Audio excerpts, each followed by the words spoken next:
All right. BTC Uncle, welcome to Stake Podcast. Hello, hello. How are you doing, Eduardo?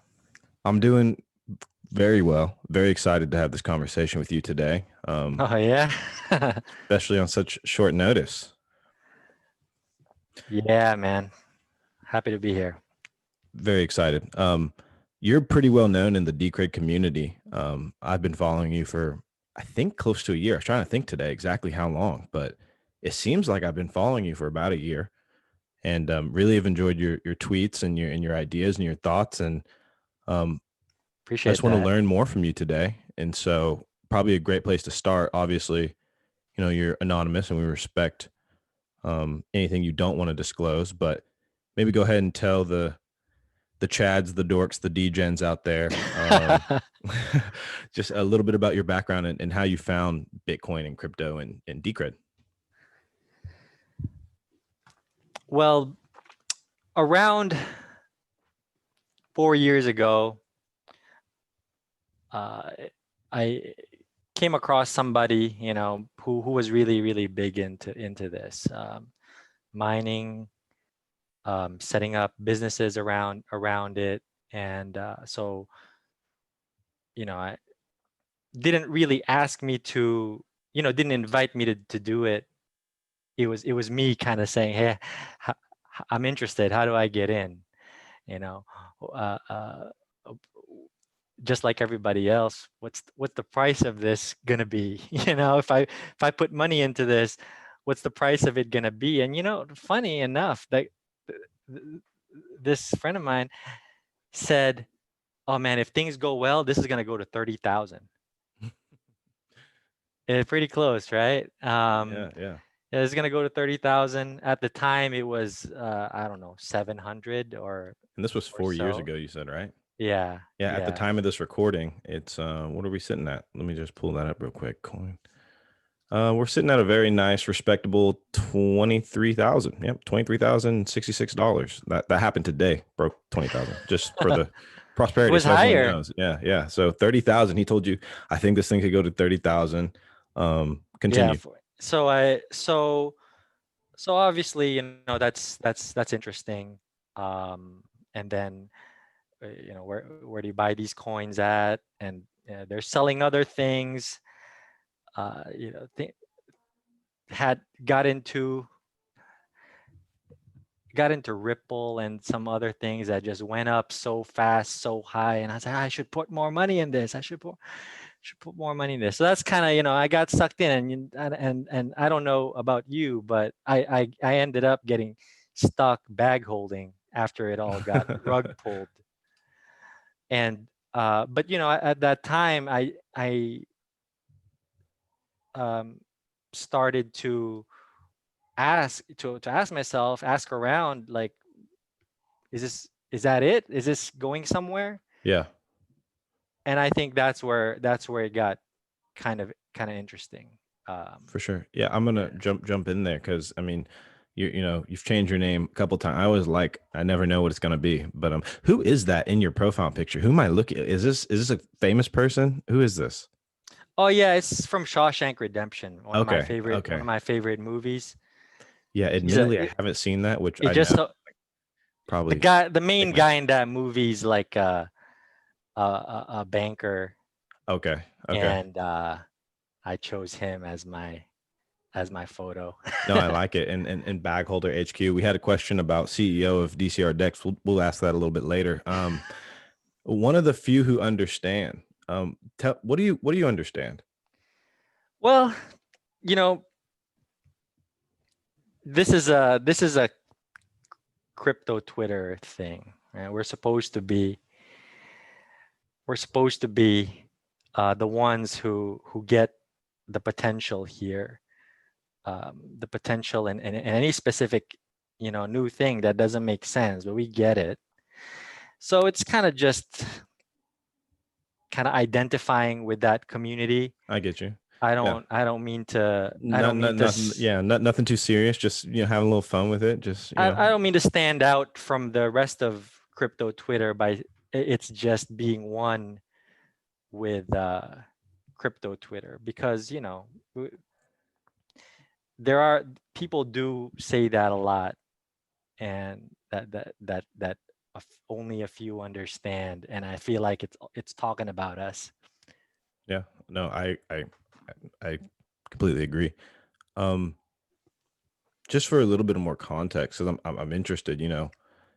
People usually come at this space from various backgrounds, as we've learned on Stake Podcast. But yourself, are you more from a technical side, investing side? I feel like you might have a traditional.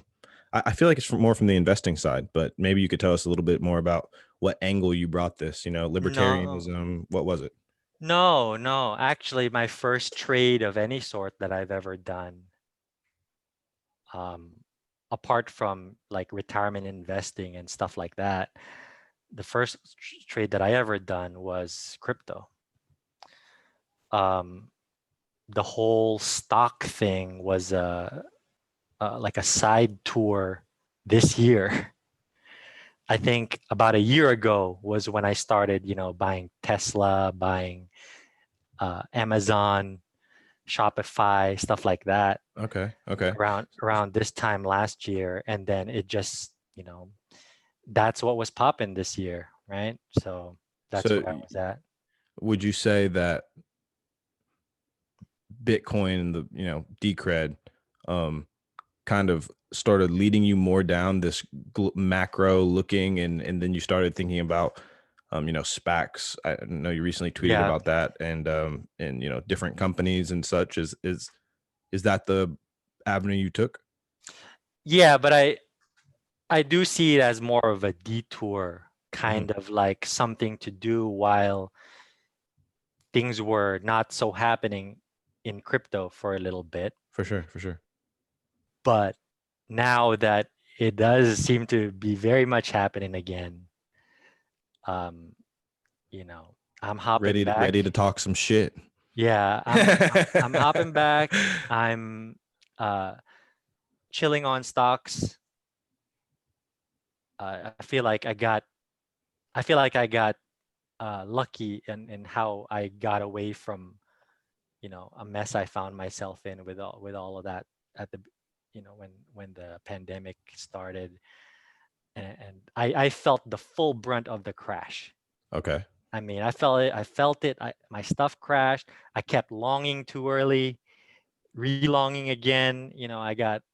But we dug ourselves out of that hole, and then actually this quarter, went skyrocket. So I'm like, I'm gonna take the win. I'm gonna take Yeah. the win. This is not really the space I want to be playing anyway. Yeah. It's kind of like just ready to take your chips off the table sort of thing. Yeah, and then play this other game Play that this other I game think that's new and exciting. And sorry, you go. that I like better. Yeah. Yeah. Do you just see there's being just way more opportunity in terms of your investment style? Yeah, I mean, investment is boring. Investment is very, it's passive, and really, if you're not doing it passively, uh, it's a job, and I'm not about getting another job. So but crypto is fun to me. Um, it's um, it's like it's a little bit like having a it's like a little bit like having a business. It's you're in these communities. These uh, coins, these blockchains, they've got cool features. Ownership of them is, you don't just own it and just wait for the price to go up. You participate. Yeah. Yeah. um, so Would you it say it was just pure intellectual fascination that drew you in more and more? uh Or I was it think making money I like the problems that I agree with the problems they're trying to solve, and I like how they're trying to solve it. on a philosophical level or on like a Yeah, technical on level? on a physical level, on a social responsibility level. um there's some, for example, like the unbanked. Yeah. This is something that we should be past that already. The technology is there, and You just see it as like being a more like fair system. yeah, more accessible, more fair system. Yeah, Yeah. everyone should be able to participate in this stuff. What is your investment philosophy? Like, how do you approach? I mean, like you said, you like to do something that's passive. You don't want to treat it like a job. You talked about liking kind of the participation as well as these things being like money slash like equities, kind of as you described, like networks of their own. What is? How would you describe your own philosophy on business and investing? Well, it's very much driven by experiences. Hopefully, I'm learning from other people's experiences. That's why I follow so many real um, traders and investors out there. Hearing when they share stuff, and my own, right? So looking back at the last bull run 3-4 years ago, I'm like, man, why didn't I come out of that much better than than I sh- than I did, um, and I have more of an emphasis now on just not trading so much, right? Or at least um, categorizing what I'm buying between, is this something that I'm investing in, that I'm just going to hold until it fulfills its potential, which could take years and decades?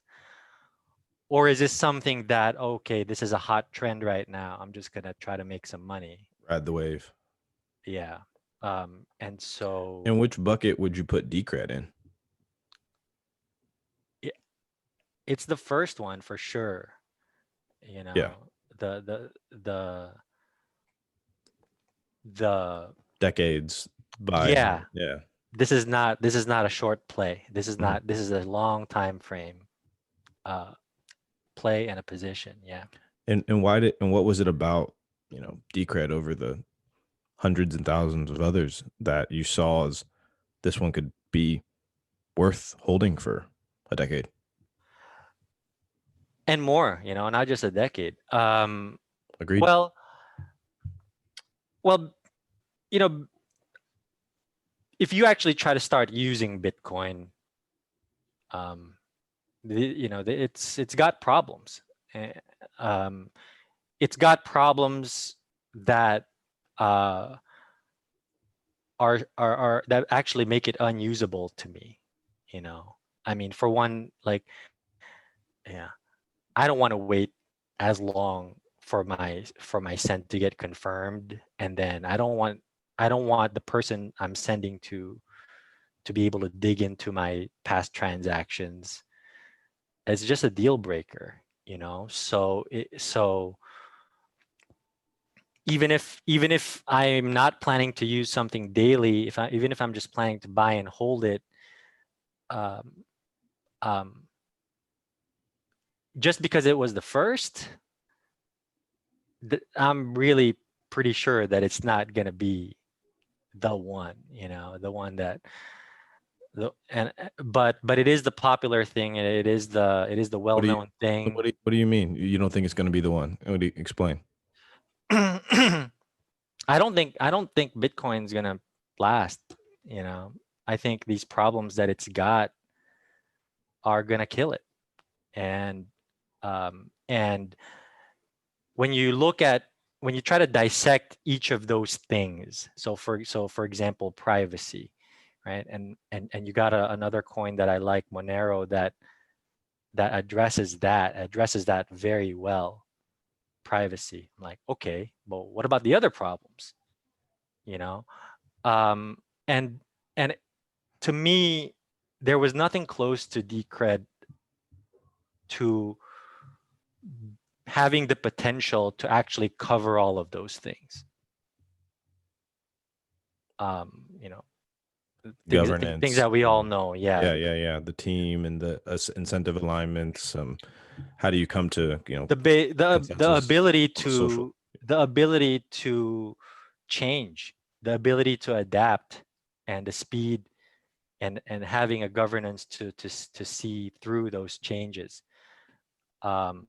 So for whatever problems that are up ahead, we're in the best place to survive, because that's the only thing that's going to kill your investment, right? Is you want to keep your investment forever, but you don't want to get rug pulled, which can come in many forms.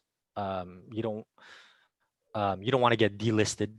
You don't want to get um, you don't want to get regulation um, hampering you. So and that's it. Decred to me, maybe not, if not perfectly today, but it's moving in that direction of being unruggable. So No, they got all they got their bases covered. I completely agree. Yeah. You talked But about I think though, I mean, look, it something at some point is gonna make the other bigger currencies, bigger cryptocurrencies go down. Um, and that is when the value and the offer of Decred is going to become the most valuable. If I'm and going do to you park think my money, for that long, that's what I look for. And it's not going to be Tesla. It's not going to be Amazon. It's not going to be real estate. It's something like Decred. would you consider yourself maybe a Decred maximalist? I don't. I'm a, you know, I I I judge it on like its merits, and I see, risks and flaws with it like anything else. Um I I'm open, my mind is open to something better that could possibly come along, you know. I'm in it because it's good. Um I'm not blinded by maximalism or anything like that. For sure. No, you're just the first person I've actually heard, definitely on this podcast, but maybe even I know there are some other people who hold that position, but I've never heard anyone um, say, Decred over Bitcoin. Usually, what I hear from other Decred people, and kind of how I have always seen for myself, is Decred will be something that grows alongside Bitcoin. I think the network effects of Bitcoin are just too strong, especially like the institutional level now that we're seeing kind of play out in real time. I think that will just have so much gravitas, and then like, sure, can things pass it in terms of market cap? Very possible. Like I'm open for arguments of that. If that's kind of what we mean, I guess that is possible. I mean, if we're looking at a shorter time frame, like 2021 or the next 3-4 years, no doubt Bitcoin is going to be in front. We see it. We see it with our own eyes, right? There's no guessing. That's what is happening.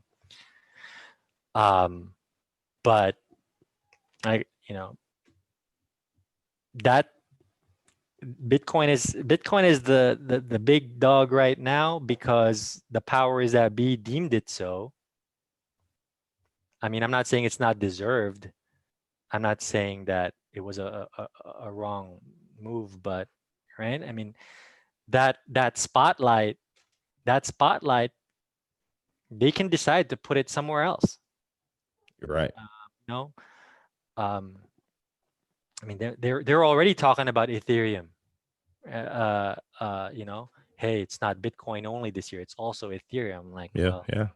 you know, you know, And our who markets are so driven by narrative too. It's like you said, they could put the spotlight somewhere else. I thought that was a very interesting way of putting it. yeah. And I don't want to, and I don't want my stuff, you know, being susceptible to that, you know. Yeah. Okay. What is Okay. that? Because is that now? I get interested here. How did you come to that like conclusion? How did you come to that understanding about yourself? Was it an experience? And really, what I'm getting at here is, I feel like that talks a lot about like temperament and time horizons. That statement. So I'm trying to learn from you. Yeah, I think you know, Bitcoin itself is not fulfilling the potential that Satoshi set forth. Um, you know, I don't think centralized exchanges was a part of the plan.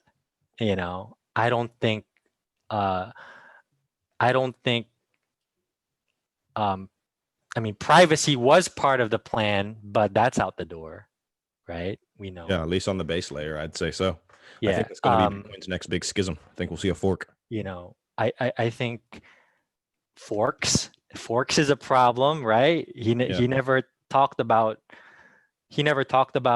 what happens when you fork this thing. yeah, yeah, What happens when you roll back the blockchain to reverse uh, a transaction like what happened with Ethereum.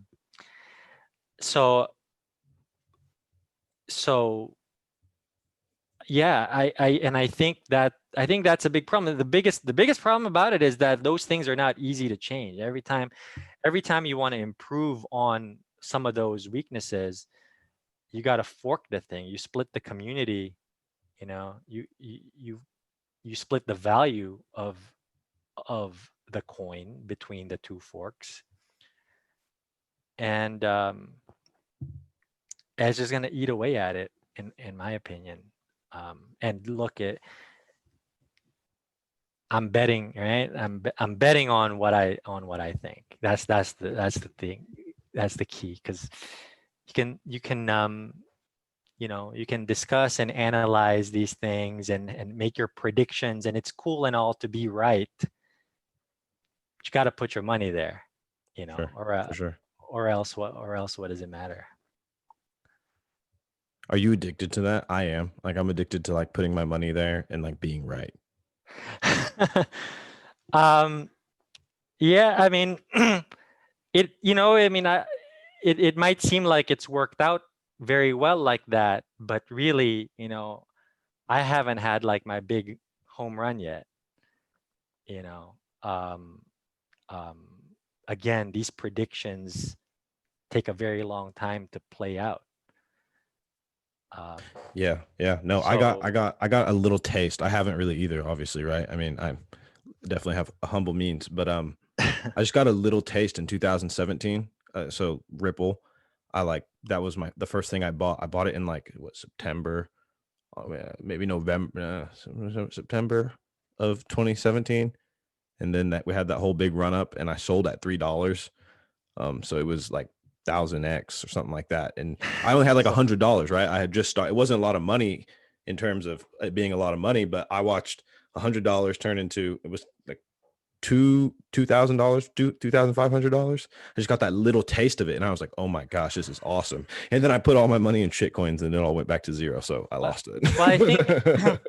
I mean, I think that the reasoning matters, right? Yeah, Because if you were in Ripple or something similar, you know, if you were in Digibyte, and it's like, wow, man, this thing looks popular. It's going up and up. I'm gonna put my money in there, and then yeah, oh, it goes up. You don't realize how much it went up. Oh, look how smart I am because I did that. yeah, But there really wasn't. You were just chasing, and it worked out, right? It was. exactly. Yeah, exactly. I mean, that was my situation. For sure. But it would be very different if you said, you know what, this is this is gonna be this is going to fulfill this need, this is going to solve this problem, and that's why it's going to be big, and that's why even at even at 50 cents, even at $3, you know, I'm gonna this buy is, more or something. yeah, Yeah. that's where I'm at. Yo, I love that. If that could be probably the single takeaway from this, and I would feel like so much value. Reasoning matters. Let's talk about that a little bit more. Yeah. How do you see that? Because basically what you're saying is like, you got fucking lucky, and you're 100% right, right? And so like now that I'm here in the space, and I feel like I found a value proposition, and let's continue to focus on Decred before we branch out eventually. But I do want to branch out at some point in this conversation. Why does reasoning matter? And do you have any thoughts on that? Yeah. Well, that's when you say I was right, you know, that, in my opinion, I mean, if you say I was right and that's why I saw where this was going, and that's how, and I positioned myself correctly at the right time, and that, and that's why it worked out. I mean, I guess that's just more predictable, you know. Yeah, you could be wrong and lose your money, but you had your reasoning, you know. Um, I What guess, should one do when they're wrong? Like what's the next steps when you are wrong? well, that's so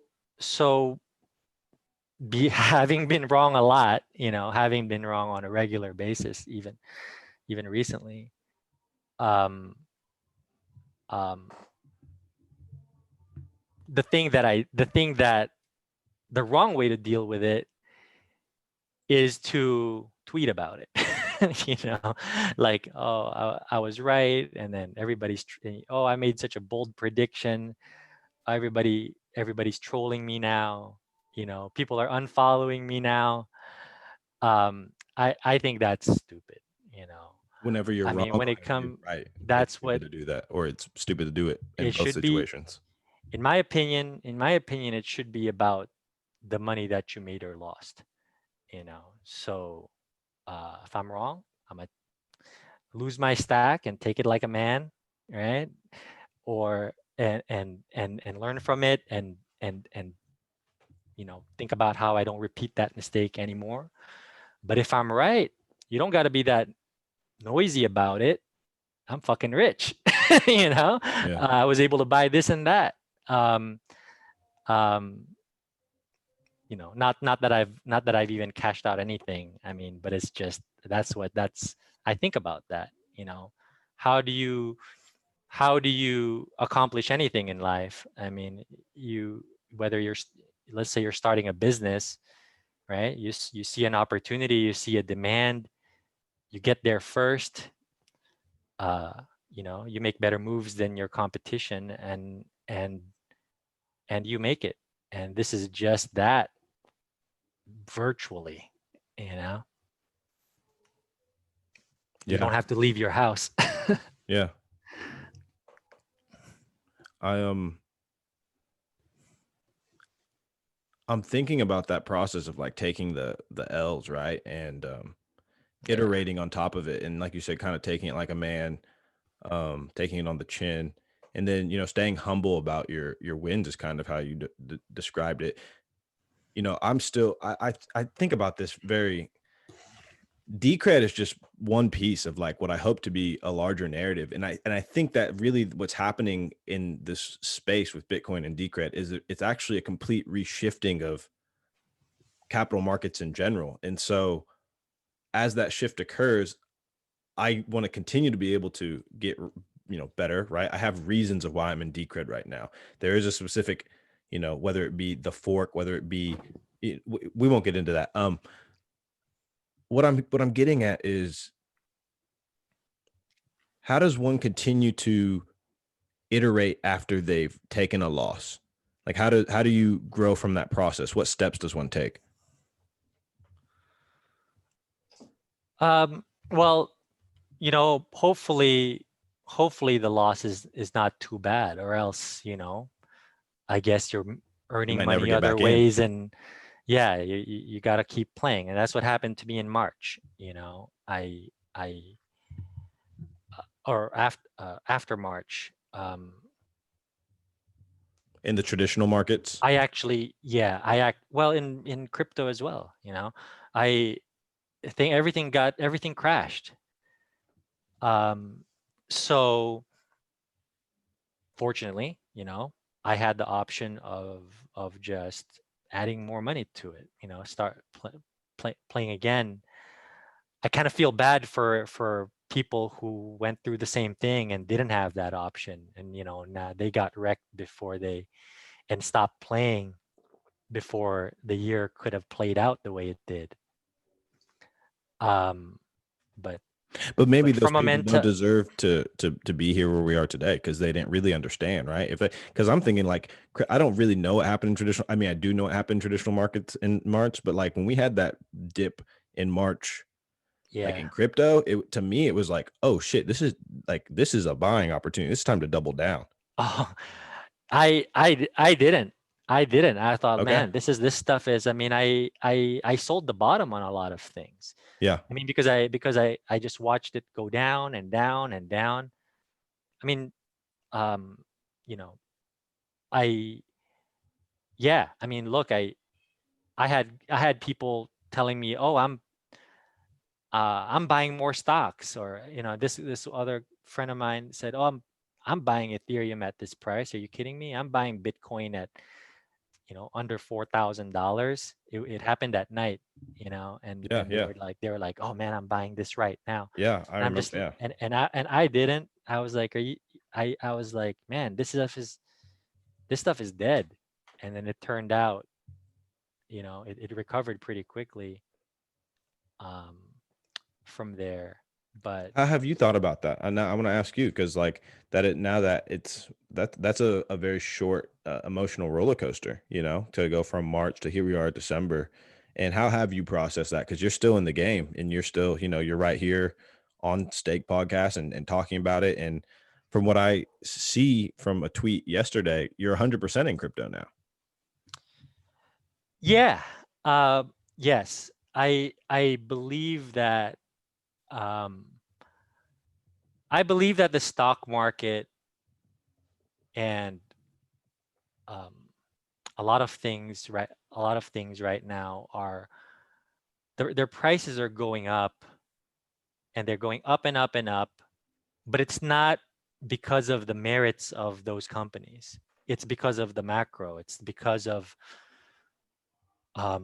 there's a lot of free money floating around, um, and they just want to buy stuff, and people just want to buy stuff, and people are just buying into the things at the top of the index, uh, the Teslas and Apples and so forth. And um, What's driving that in people, do you think? uh, I think it's just not looking at the company anymore. Okay. They're just like, I'm just What I've been wondering is it euphoria that's driving it, or is it just rational behavior because of like the incentives of cash? no. I think when you're in the S&P 500, or if you're regularly in the top in the Dow in the top 30, if you're in the Dow. I mean, those are seen as safe investments. And um, so people who don't really pay attention, who don't really read too much, maybe they don't even buy the companies directly. Maybe they buy through their retirement plan, or maybe they buy an index, Yeah, yeah. uh, ETF. And those are, and so they just buy those things, not really knowing what they're worth, or what they could be worth, or what they're buying. So it's becoming like a place to just put money, so that the money doesn't get inflated away, you know, um, into something that they perceive as something that is not going to get rug pulled.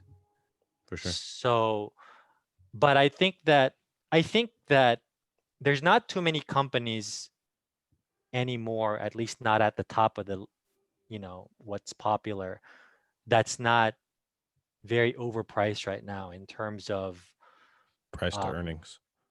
yeah, in terms of what in terms of their assets and their revenues. So uh, so this is why I'm pivoting to crypto. Crypto's got no ceiling. Yeah.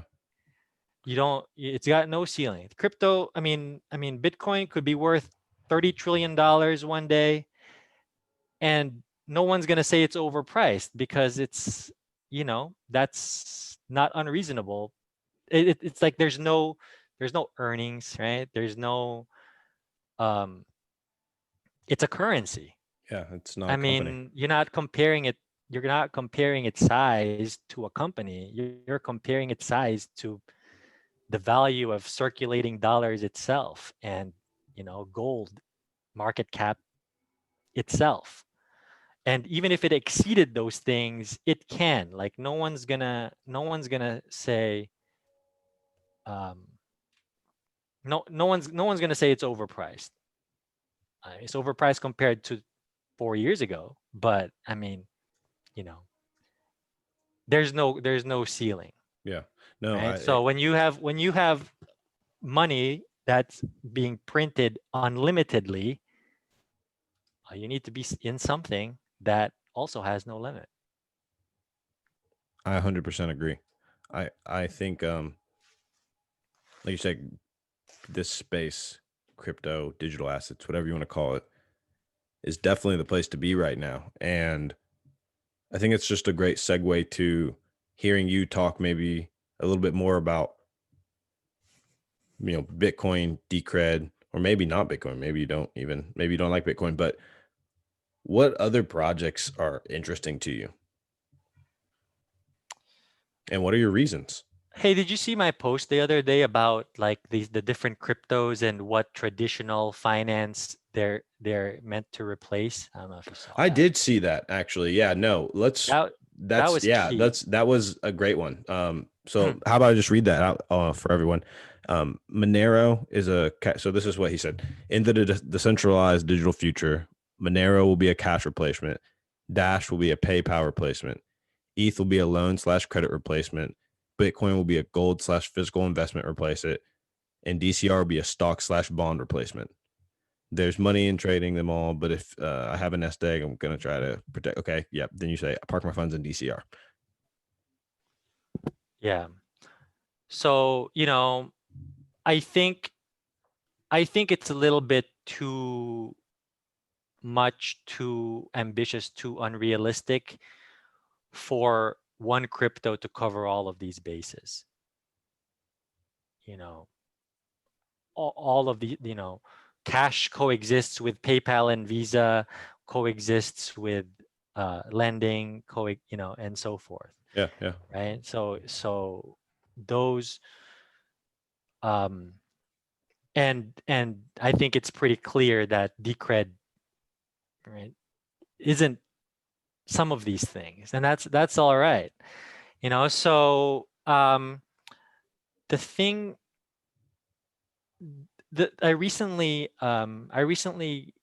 got Dash after never having Dash. Um, yeah, I actually bought a masternode, um, and I'm operating one, and I like that. I think that one's a unique one. I I don't definitely see it as will. a I don't see it I don't see it as a Decred competitor. Um, um, it it's got more of a e-commerce slash um, you know yeah, something that people use on their phone instead of Venmo, Cash App. you know I It's not too far away from that at all. And plus, I think that those master nodes are going to be I think that those master nodes are going to be a very desirable asset. Like if the crypto space actually takes off, then these assets are going to be rare, like kind of big trophy properties Yeah. in the future. I mean, and I mean you can't buy as much of it to have a masternode without massively pumping the price. Just like Decred, you can't buy so much of it without pumping the price. And it's been a lot higher than this. So hopefully I caught it, somewhat near the bottom. But that's more passive though, right? I'm not into the community. Yeah, I admittedly know very little about Dash. So definitely something I'd have to go learn a little bit more about. Yeah, the big thing about it is they're you send from app to app instantly, like instantly. Um, it's fast enough, to buy your coffees and to buy your Starbucks. I see, and that's why it's the PayPal replacement. And then they got some updates coming up where you can But do you name see your. Lightning as maybe sort of solving that issue? Not on that. I mean, not.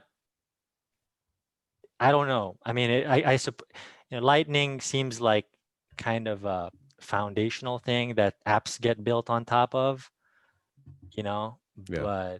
but Dash got the app, and for the countries that for the countries that they actually just, their fiat lost all its value, it's Dash that they're using. I totally get Oh, why. Like, interesting. I so didn't this know is that. not a prediction. It's Yeah. actually happening. It just hasn't happened, here yet. Yeah. But um, shout out, yeah, Shout out Dash. shout out Definitely. Dash. Shout out Dash. Yeah, so that one makes a lot more sense to me now. Monero as a cash replacement, this one was probably the one that was the most right behind the Bitcoin being gold / physical investment replacement. Those two made the most sense to me. But maybe you say a little bit about Monero. Shout out Monero. I know a lot of people who like Decred like Monero. So any thoughts there? Well,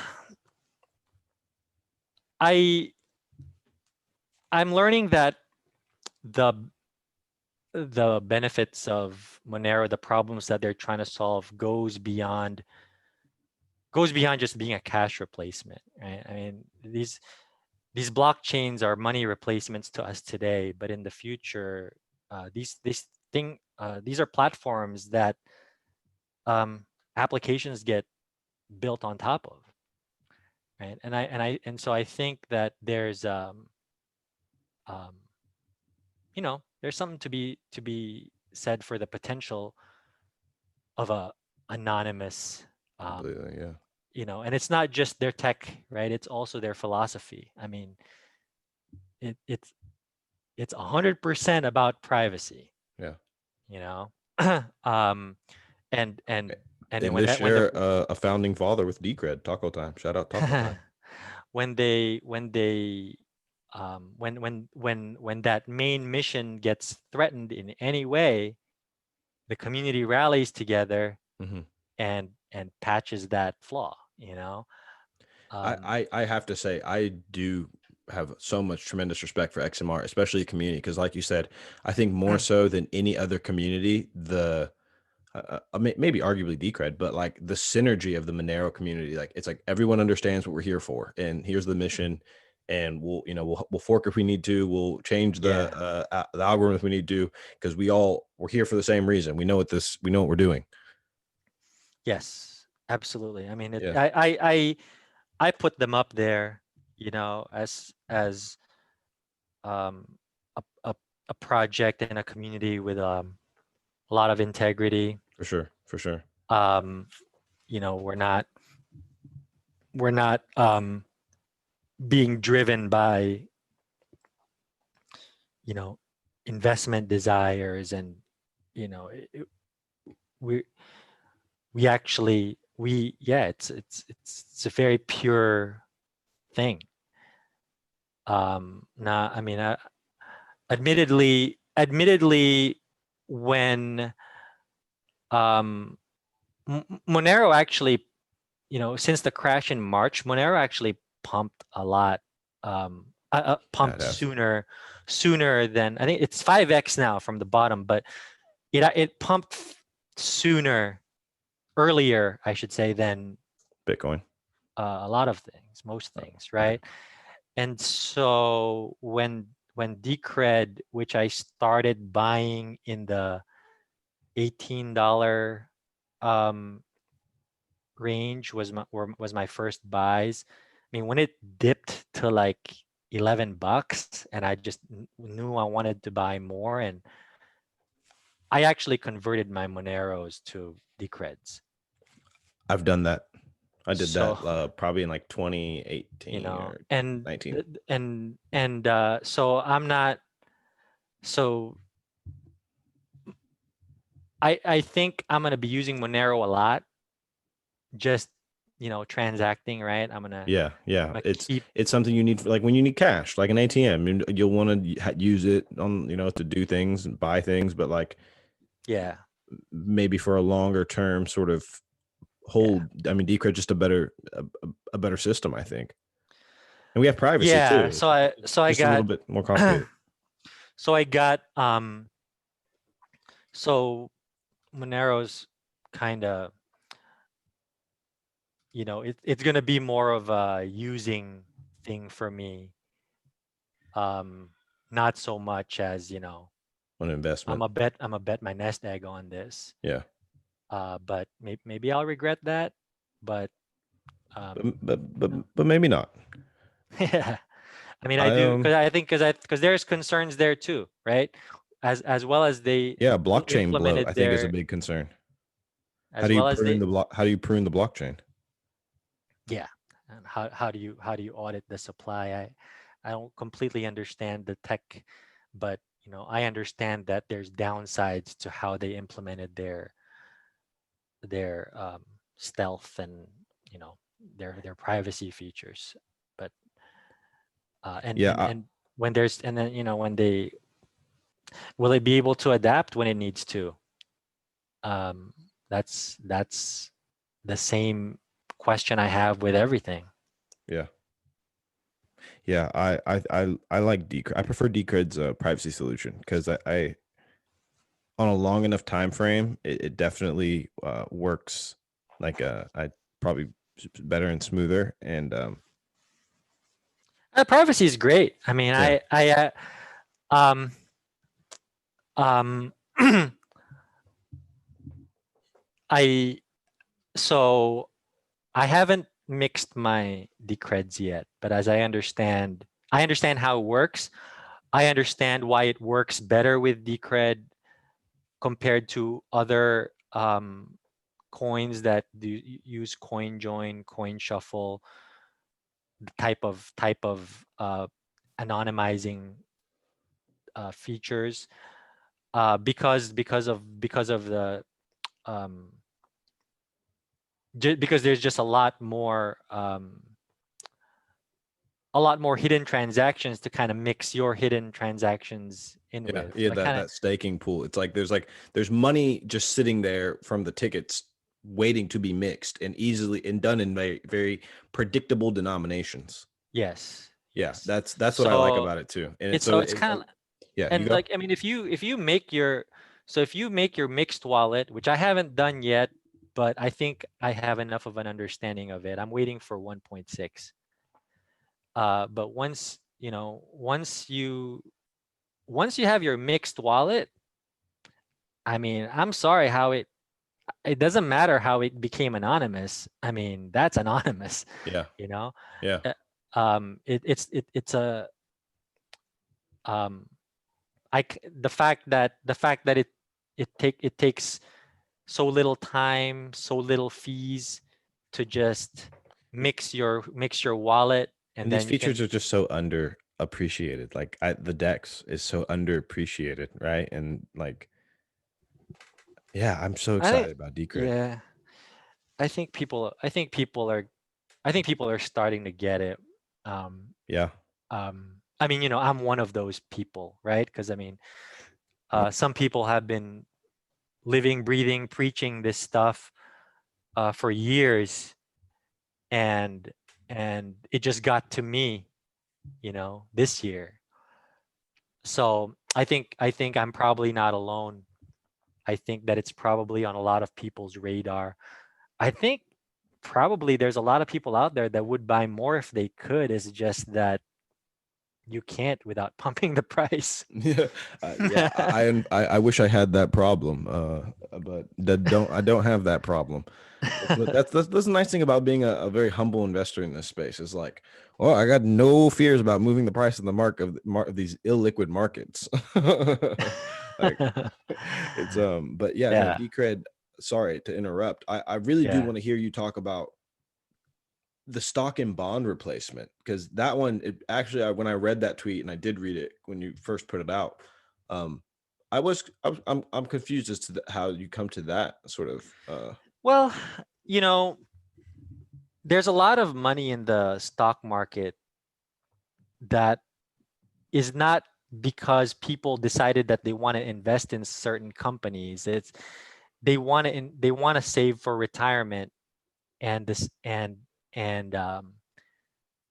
they need something that appreciates as well as produces a yield, right? And yeah. I think that, so for example, if grandma wants to, or a family member wants to, um, just have an alternative to keeping money under their mattress, or keep having money just sitting in a savings account earning nothing, um, and they want to invest in it, they're buying these bonds. They're buying bonds, they're buying gold, maybe they're buying, I mean, they're not speculating on individual companies like what we see every day, right?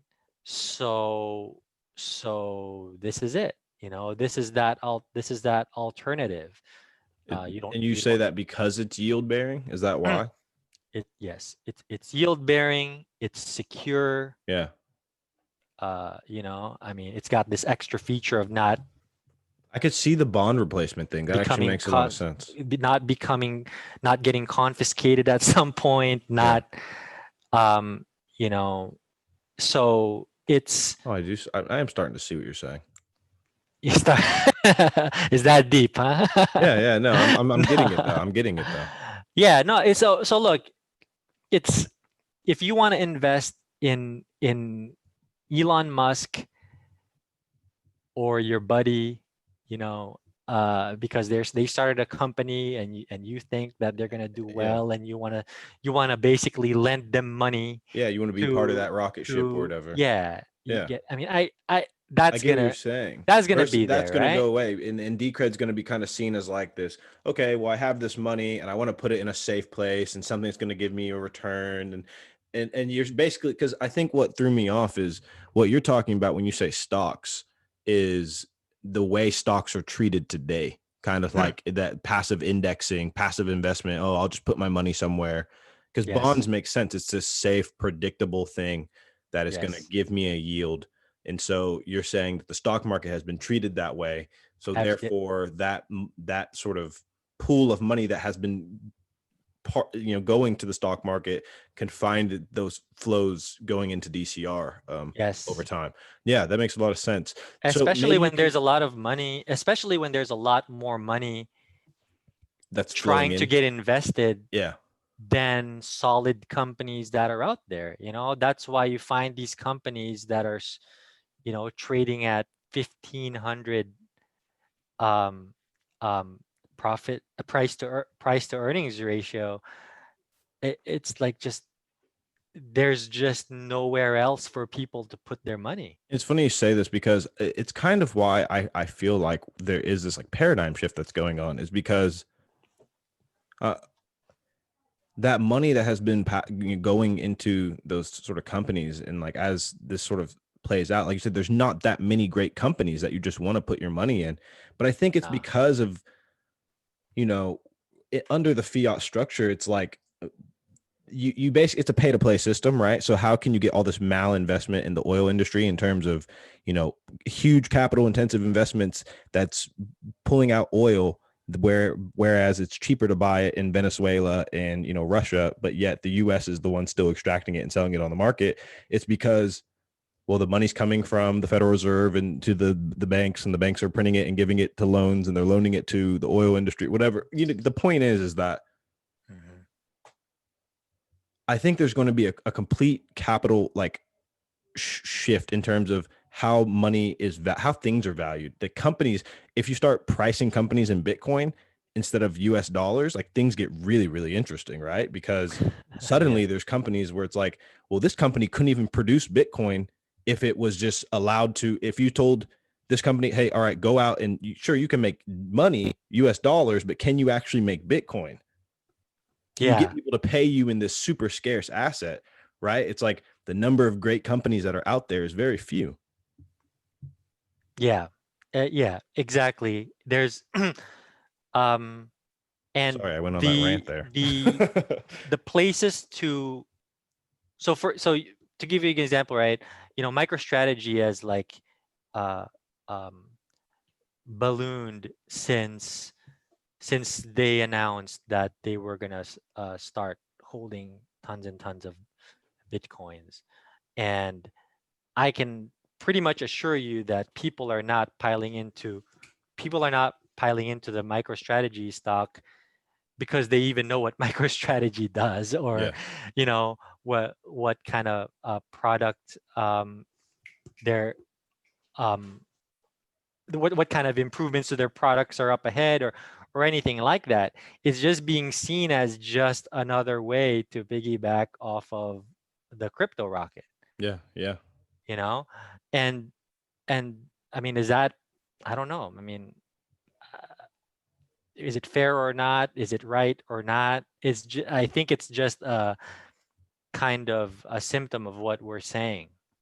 you know 100%. there's only so many places that you can put your money, and that's why all this weird stuff is happening.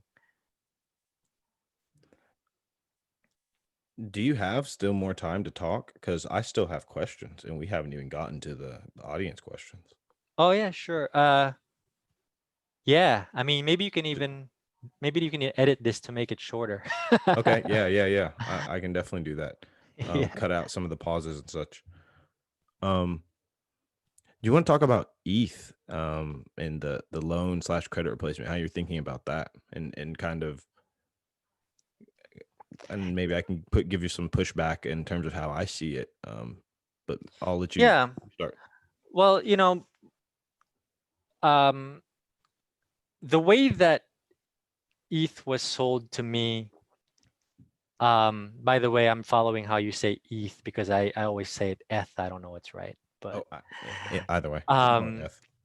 it the way that it was kind of sold to me is that this is a network of computers as one world computer. It's all working together to do this process, via smart contracts, right? But I think I think that those smart contracts are pretty much really only being used for a couple of things right now.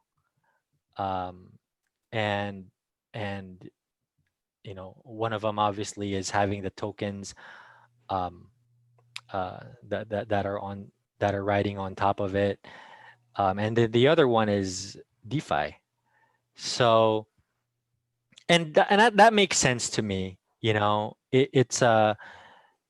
It's it's an application, it's a contract. I mean, you can program something, but you can't program just anything and everything. I mean, it's programming specifically to um, money contracts and money transactions, right? So you borrow you borrow money and you, in my head, right? You borrow money, you pay your down payment, you give your collateral, and you get the balance. And as long as you fulfill your payments, you know, I think that's the perfect use of that kind of platform. No, I get what you're saying. Um, so those money protocols, basically you're saying that. So do you think there's other things other than like credit type of products that can be built on ETH? Yeah, there definitely is. But I think that's the sweet spot, Yeah, at okay. least from I what I feel you. see so far. Yeah, yeah. I You think know, I for I, I ex- yeah, I agree. so for example, right? I can see in the future, uh, um, hey, I have this initiative that I want to do, kind of like I have this initiative that I want to do. I want to raise money for it, but I want to do it in a decentralized fashion, maybe even in an anonymous fashion. Um, you know, that's the the what the system that connects me to those investors. Yeah, is those contracts. You don't have to trust anybody. Yeah. The contract makes it trustless. No, that makes a And lot of sense. if you think about it, if you've got that, right? So if you've got investors, if you've got investors willing to lend money, got a lot of money, they want to make a passive income on it, and then you have entrepreneurs or project managers, whatever, that want to raise money. um, you used to have to go to intermediary for that. Some the intermediary itself had to be trusted. Yeah. you know as the banks. So See, I so guess you go. yeah, you just simply don't need banks anymore. you know Well, it's funny because 100%, right? I think that's the one where like you're saying, it's playing out in real time. Um, yeah. so I completely agree with that. But I think I got thrown off by the loan/credit thing because, in my opinion, it's more than that. And it's like, whether you look at gaming, I think gaming is the other part where like it's really taken off on Ethereum. And I think Ethereum will kind of be one of those foundational protocols in a way to this idea of trustless gaming. And I don't know if you're a gamer yourself, but I mean, I am in that sort of way. It was actually the first use case of Ethereum that I actively used. Like I played games that had these assets that could be traded. And if you know much about gaming, you know that such the pain point of these centralized markets and the control that these companies have over assets that really you're the one creating, bringing the value to as the consumer. And so I just understood gaming as being this huge space where I knew that Ethereum could, solve a real problem. And as I've been going through my legal education, though, I was funny. I was just having a conversation today and trying to understand of, well, look, like you said about banking, uh, I'm not going to try and get into the details of this because I really don't know, but in the same way that you used to go to these institutions that you would use to trust, and now we can use Ethereum to solve those money issues, I can really see Ethereum being used, or some Ethereum smart contract like platform, blockchain, whatever, um, that solves a lot of legal issues too. Yeah. And that's, you kind of went, um you know you kind of gave some great examples of, yes, beyond lending. um what what else could those smart contracts be used for? So you mentioned gaming, right? So let's just say you were having a gaming tournament, and everybody was depositing their buy-in, and the sponsors were also depositing their sponsor prize pool, and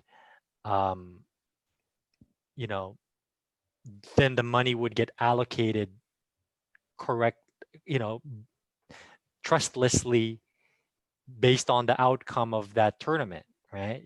Nobody's having to hold that money. Yeah. I mean, that's simple enough too. That's that 100%. I can see that as as being able to get programmed, you know. 100%. You, um, um, some people, you know, when some people, when they gaming, they bet on their games, or I guess it could be said about betting in general, let's say on the outcome of a sports game or something like that. um, you know, yeah, you deposit your money here, the other party deposits their money there, and based on the outcome, the money gets sent to, you know, the The winner. the programmed the programmed destination of that money, which is somehow it's the winner. So you know, those are like, it's like you're programming your money to do stuff like that, and I think that's everywhere. Yeah, that I 100% agree with you, and I Because think it's because enough. really there's no thing that does those things today. You know, I mean, you have whole companies that exist just to be middlemen. You have whole organizations just exist to just be middlemen and take a piece of the value. It's just um, there is no way that something decentralized wouldn't be better. Yeah.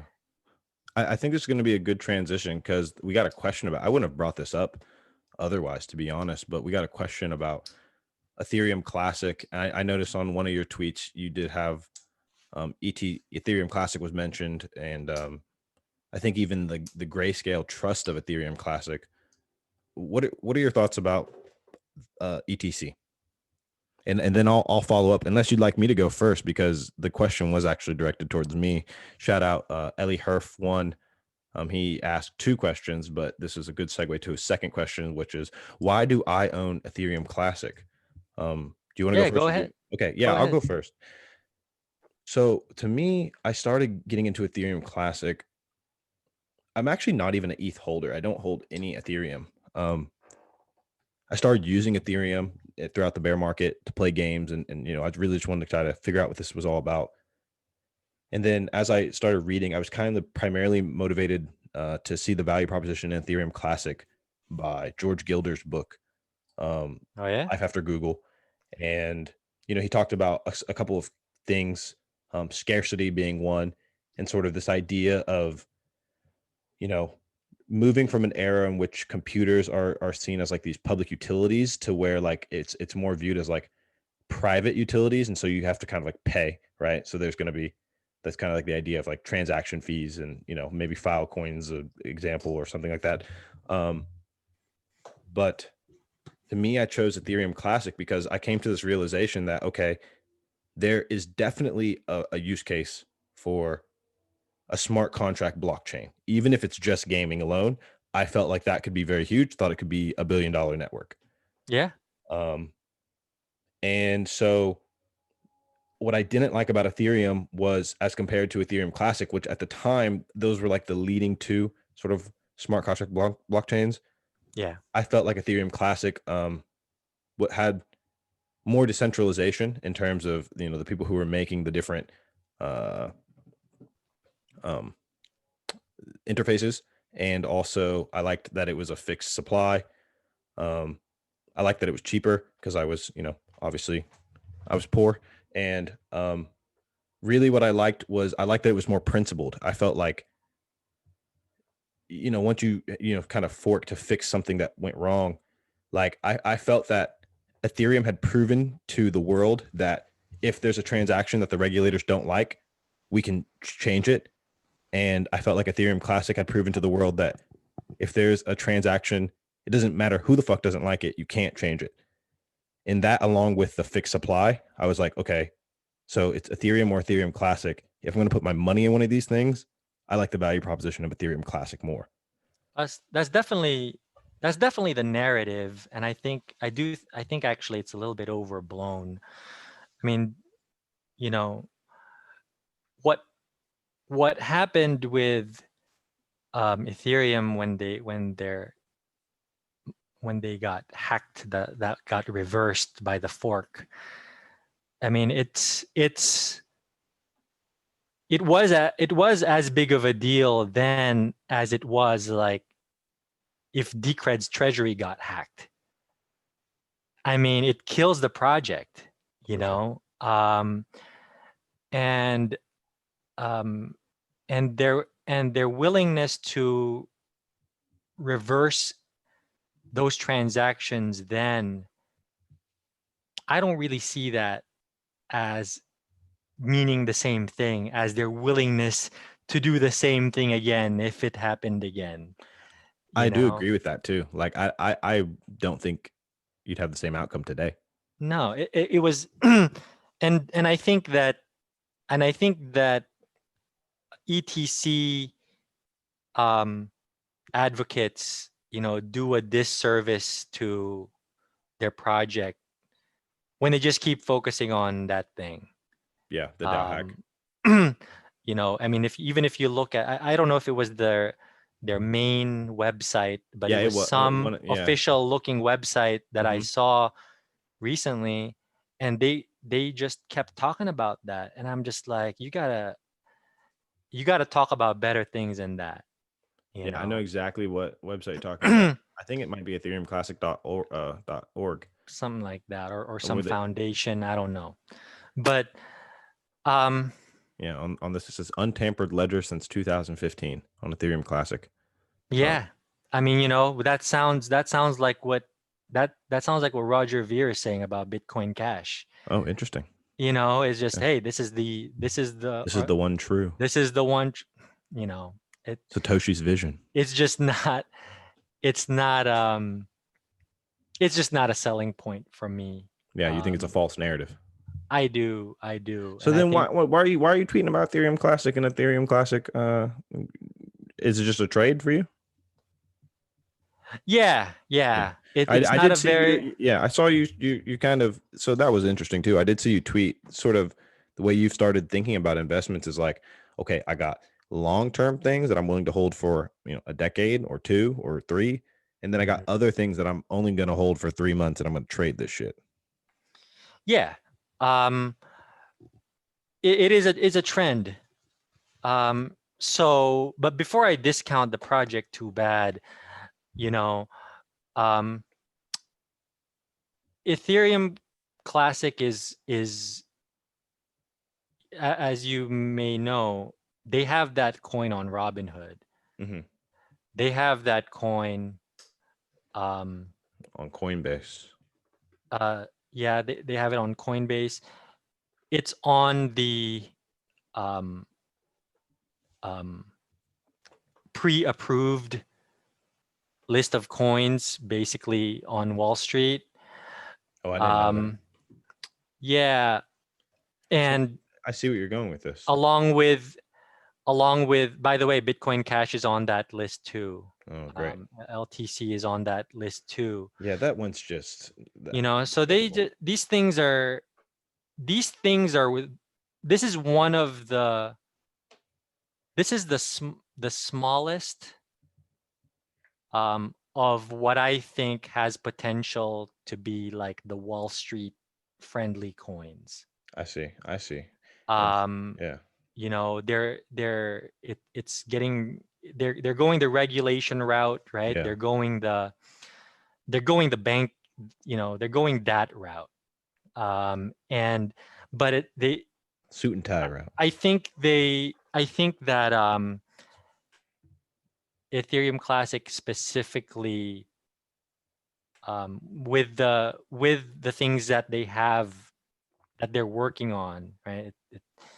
Um, they're far from fulfilling these goals, but you know, they're also working on, or at least talking about, you know, a treasury. You know, they're um, as you mentioned, they lock their supply to a certain amount.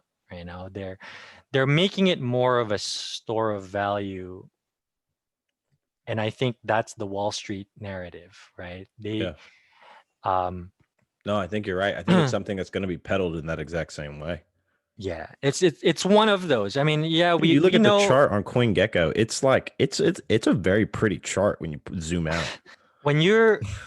when you are um, on that list with Bitcoin, with Ethereum, with Bitcoin Cash, with Litecoin, and also Ripple, you Hmm. know, Yeah, there those kinds of um, those kinds of coins are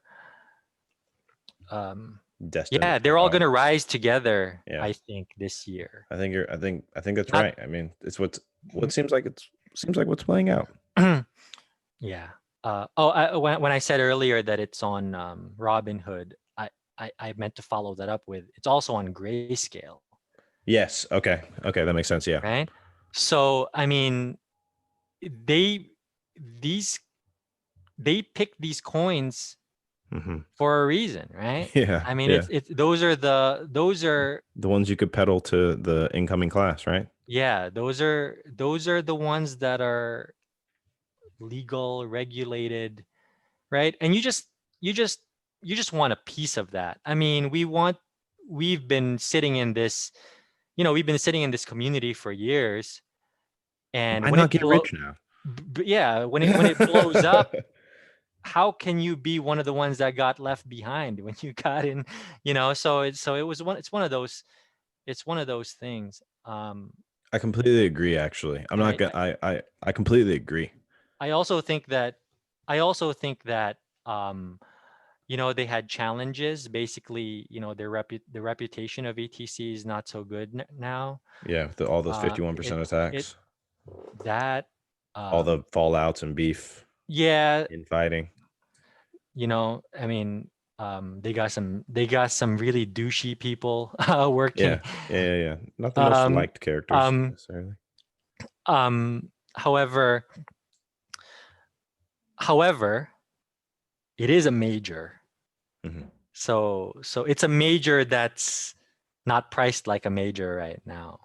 Yeah, yeah, And I think that watching the developments in the community, um, yeah, I don't know if they made some changes to the mining algorithm that makes it more friendly to older video cards, and um, they they are making even more improvements um, um, to the algorithm. I mean, they are that that's pure potential to me. It's I don't see a complete roadmap yet, but I see that they have the inside track, right? If if another project had double their tech and double their roadmap and double their fundamentals, but it's not on the Wall Street whitelist, I would still invest in the one that's on the Wall Street whitelist. You know, yeah, for that's sure. it, that's the that's it pretty much guarantees. I mean, they have to really mess up to fall off. Yeah, yeah, you're right. Right? So yeah, but it's not a very strong hand. It's Not something you want to hold for a decade necessarily. if I hopefully that's one of the ones where I can buy it at the bottom and sell it at the top, and do well enough that I feel like I can leave my other things alone. I feel you kind of make up for some of the other ones. No, I actually completely agree. That's actually kind of yes. I 100% agree. I One of Yeah. the reasons why Ethereum started kind of Ethereum Classic, another reason why was the narrative aspect of it. But nowadays, as I see the space looking out in decades, I see interoperability like kind of being a thing. Do you? Yeah, absolutely. I mean, Atomic and um, just not having to go through not having to go through, regulated, monitored entities to operate. I mean, I would say transact, like in terms of money, but really it goes beyond that to just applications in general. You know, um, you need that has the potential of um, being that type of contract, that type of glue that brings things together.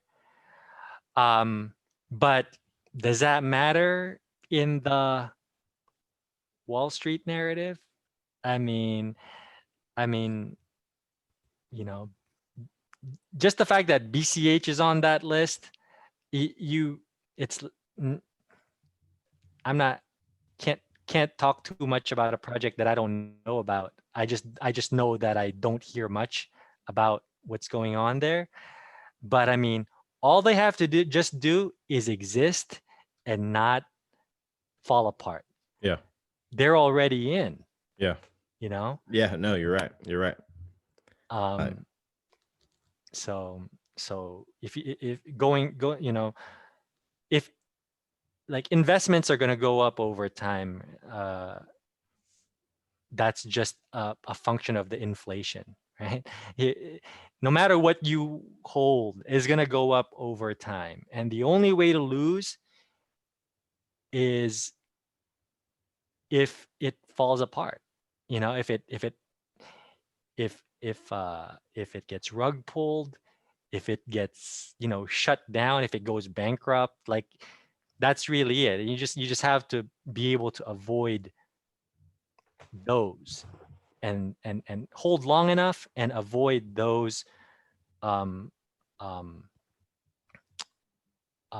non-safe investments, and it should be easy for them. So I hope they pull it off. Completely agree. I I want to jump into these community questions now, and hopefully we can do this quick because I know I've already taken up more of your time than I promised, but I've really enjoyed talking with you, and I've learned a whole bunch, and I think that the dorks out there are going to really enjoy listening to this.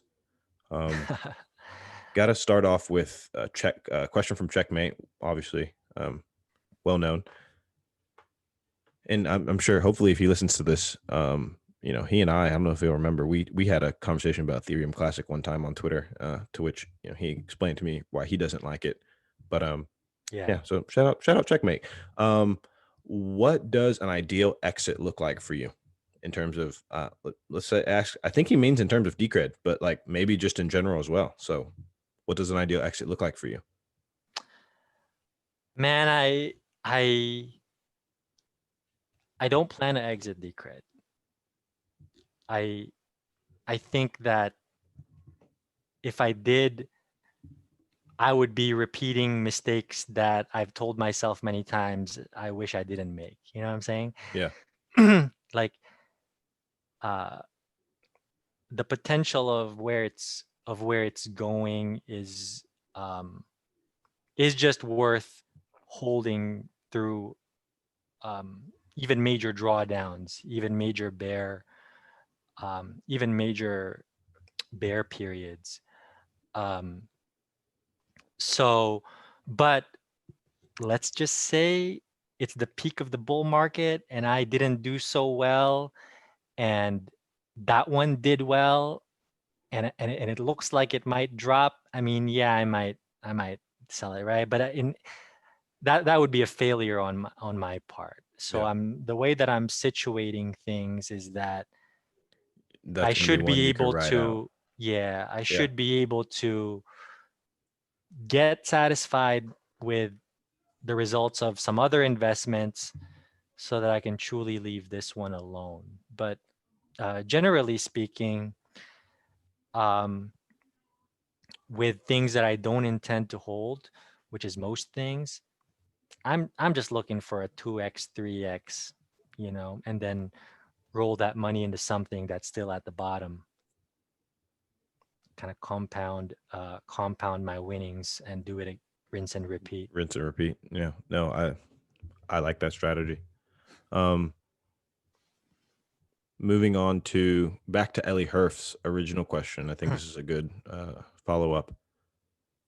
He asked, "Can you see DCR going more mainstream in the space?" Yes, yes, I do. I'm not sure, you know, if the attitude about, because you know, Decred, we don't really care about regulations, right? We don't really care about Anything outside of our consensus and our rules. yeah, Yeah. outside of the way that we think it should be, which you know, governments probably won't be their favorite, right? But um, yeah, if it, I definitely see it being in the top 10. I definitely see it being on par, if not surpassing Litecoin. Saying top 10 or top 20 or top 5, it doesn't really mean that much today when there's so much junk on the top list that Yeah. I wouldn't even count, Wish right? upon my worst enemy. But I but I like it to surpass Litecoin, you know. I I like it to be um, offered to, you know, Robinhood and stuff like that, Grayscale, stuff like that, to just make it more accessible to more people. But I think,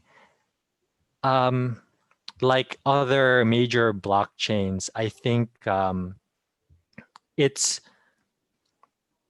when this reaches the masses, if and when it reaches the masses, it won't be in the form of like Decred and Decred tokens. It's going to be in the form of the things that are running on top of it. Yeah, You know, I mean, we heard some cool applications like the one about the campaign donations in Brazil. for sure. You know, I mean, I've seen things about time stamping um, documents and other content. Um, I think that's more when it becomes mainstream. It's not the layer that people will see and interact with. It's the layer underneath.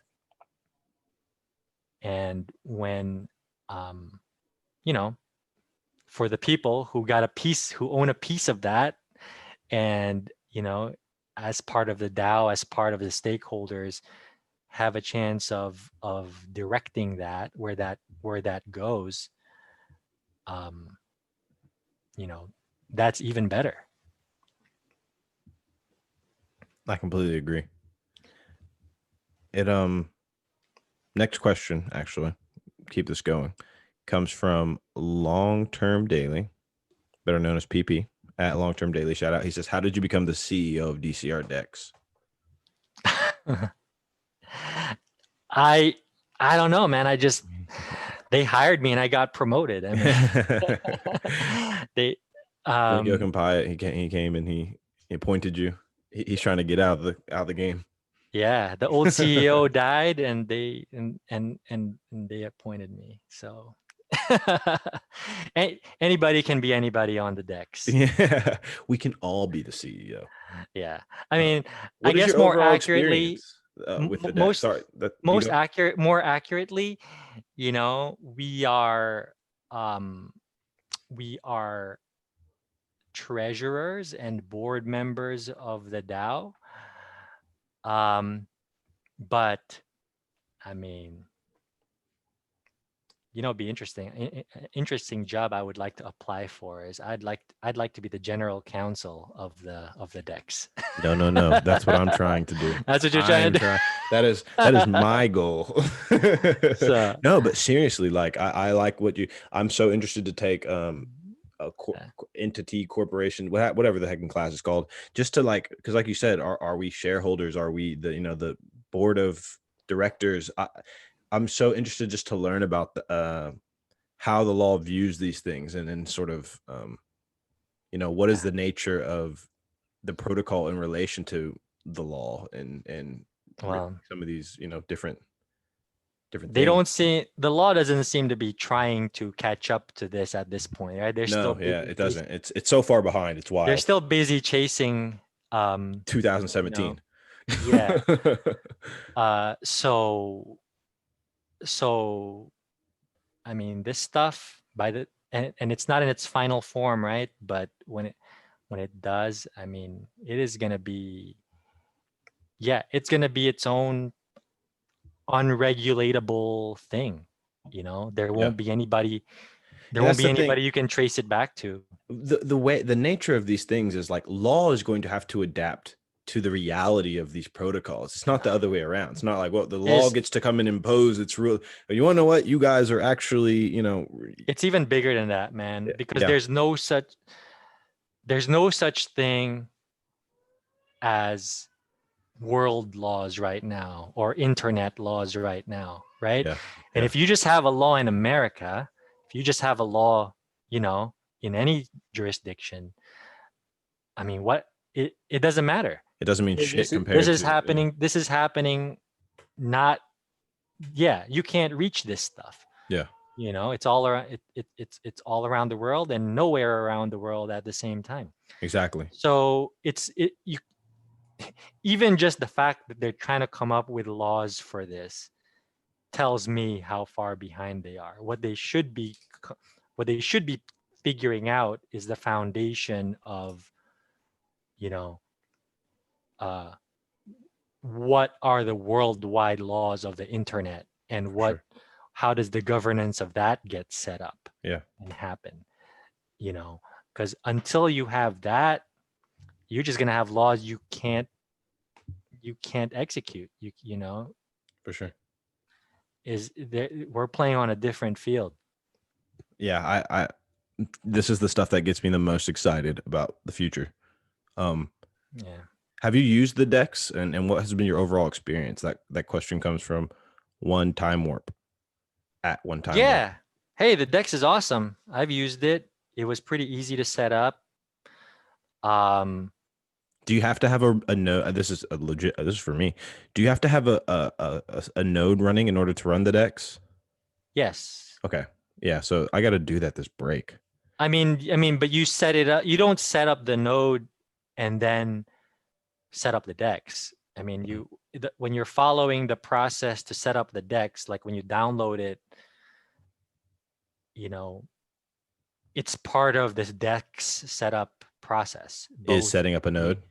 both the DCR node as well as the Bitcoin node. Oh, interesting. You set up So, both as part of the process setting up the decks.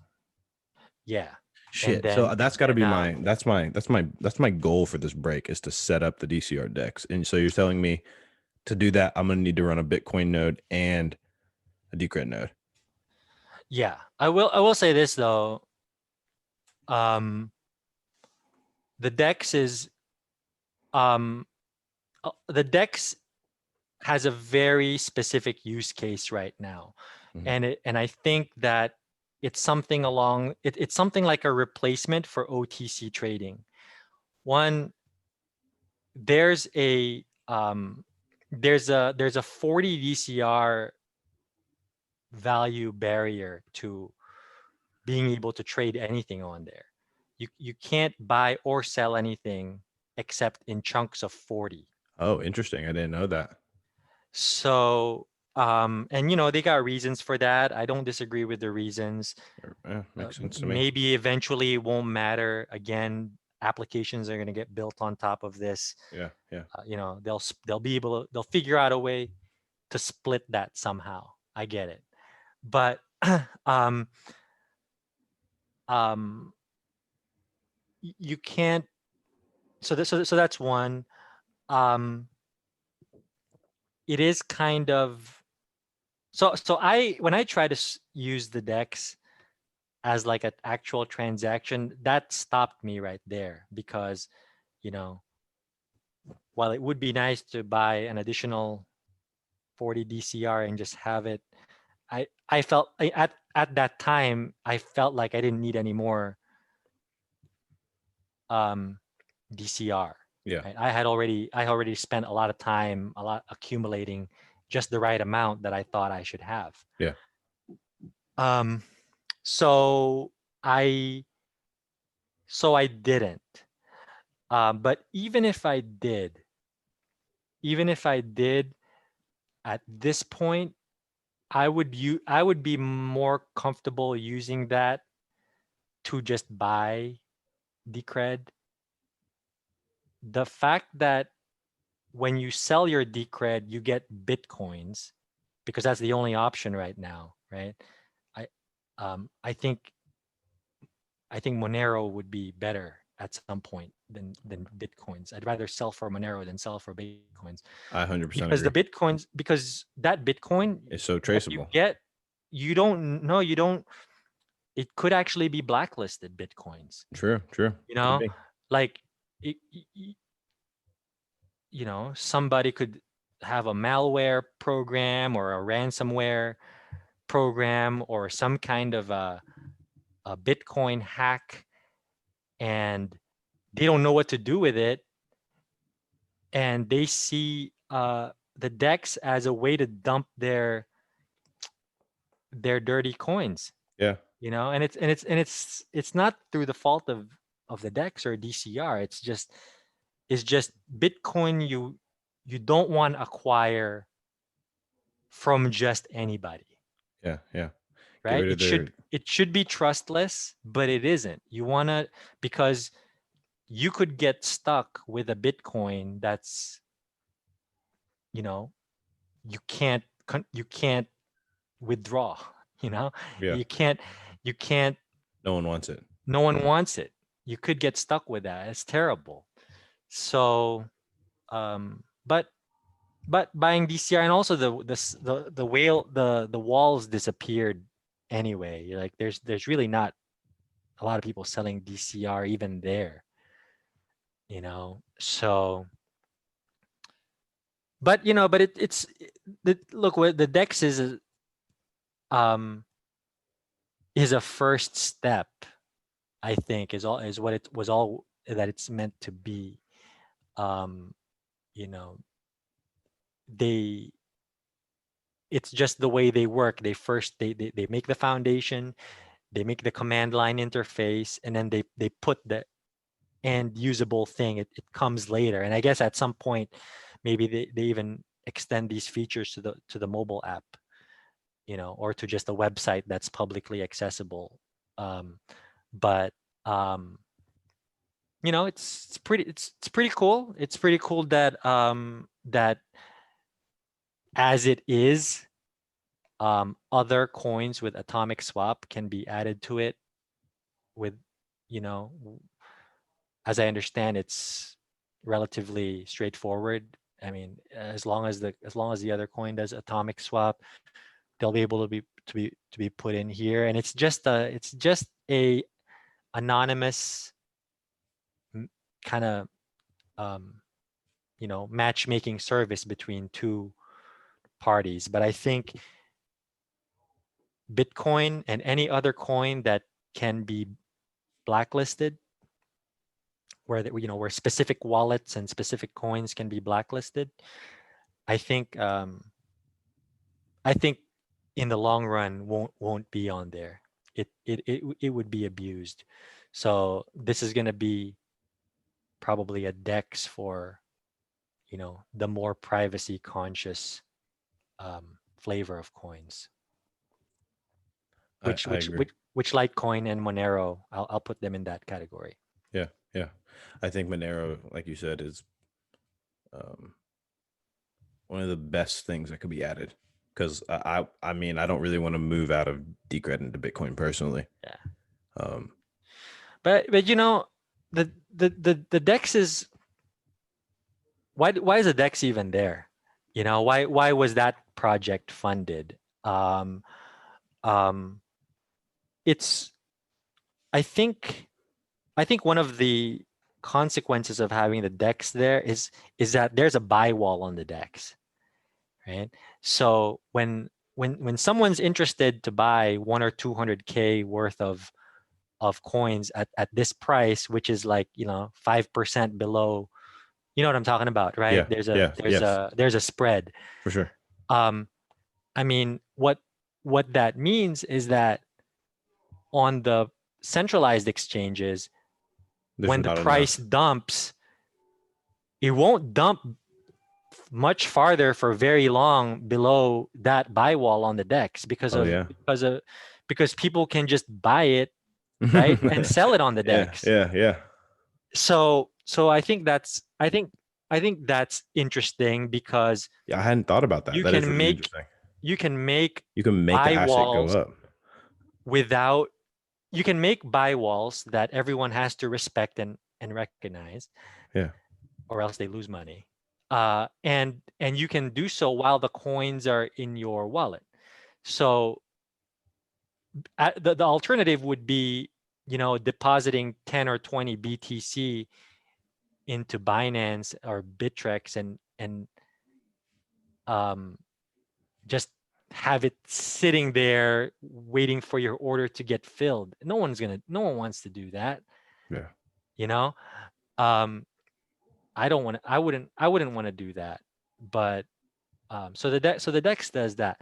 But also, like, the price of DCR, even with the DEX today, because the DEX is not so widely used, if either DCR got delisted from the big exchanges that it's on, or those exchanges went down, you know, whatever, government got concerned and they seized those companies. I don't know, seized those companies.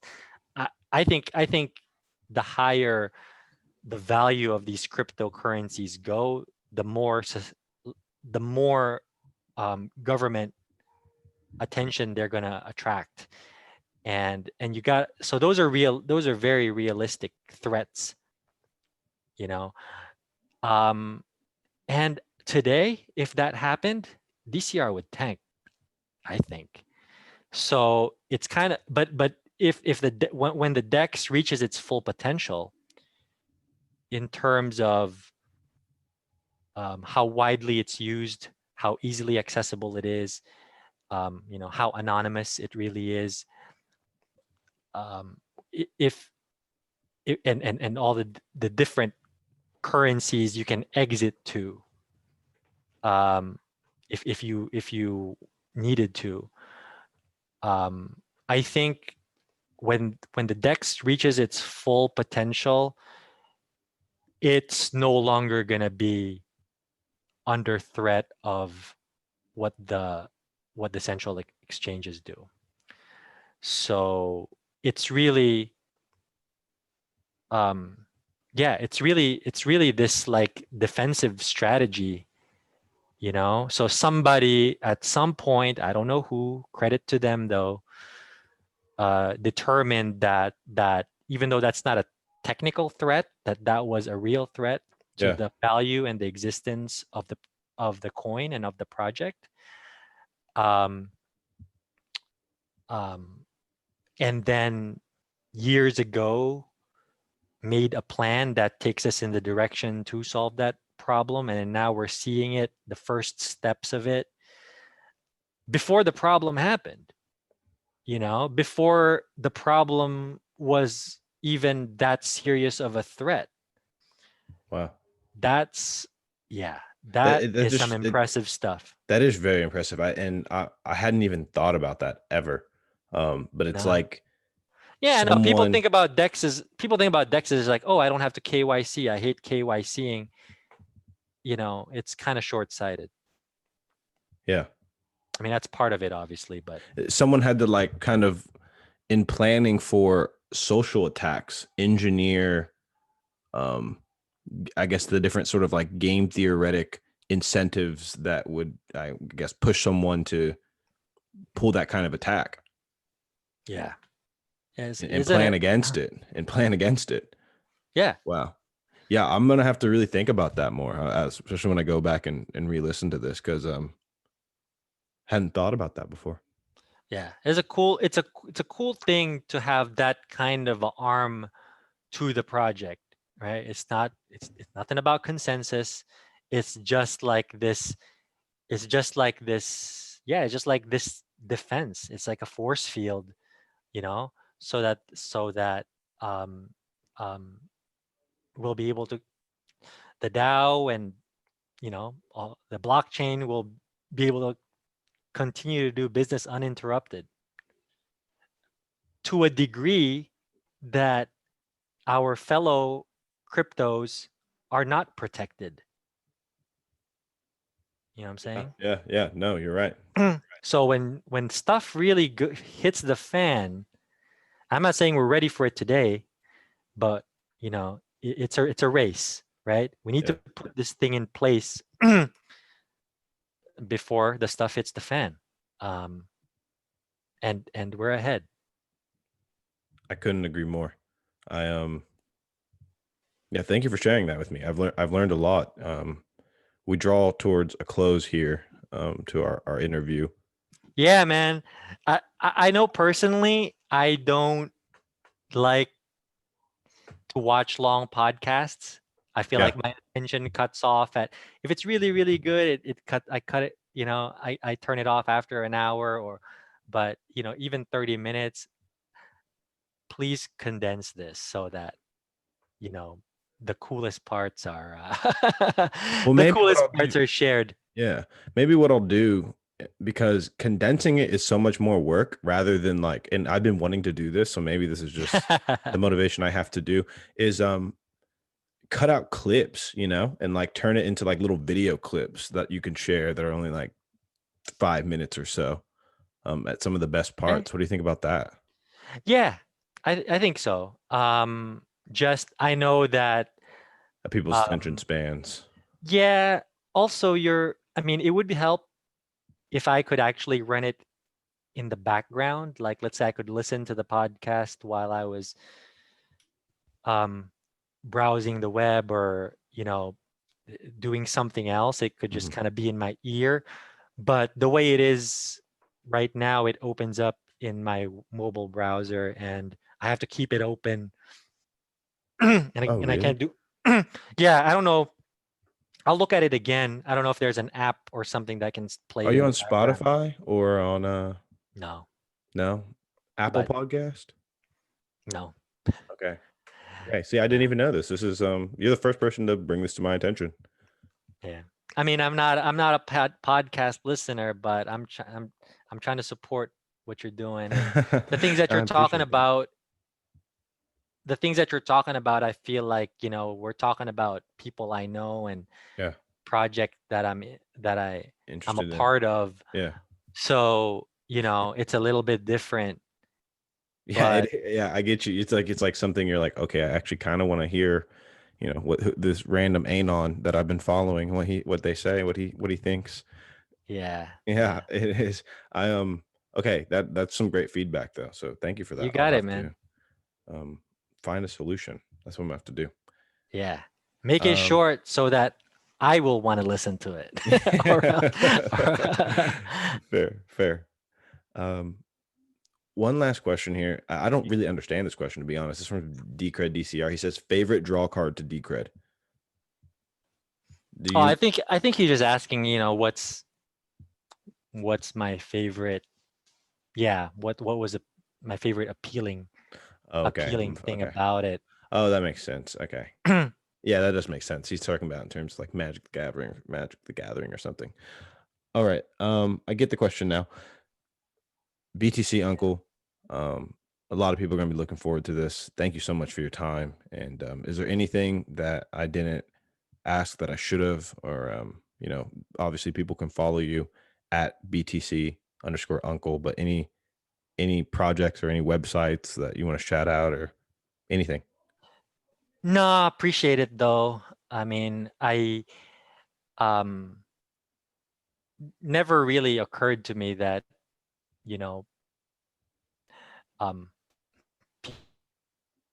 people would be interested in Anon's opinions, right? But I mean, I do have a bunch of them about everything, including things that I probably, shouldn't have such strong opinions about. Yeah. But it's been a pleasure, um, and good luck to Thank your you. podcast, and we'll watch this grow, man. Community will get behind this, and we're gonna grow this thing. No, I really I'm appreciate glad that. to be a little part of it. Yeah. No, I'm honored. I'm honored that you came on. It means a lot to me too that you took your time. So thank you. Likewise, brother. All right. Take care. See you guys, dorks. Stay staked.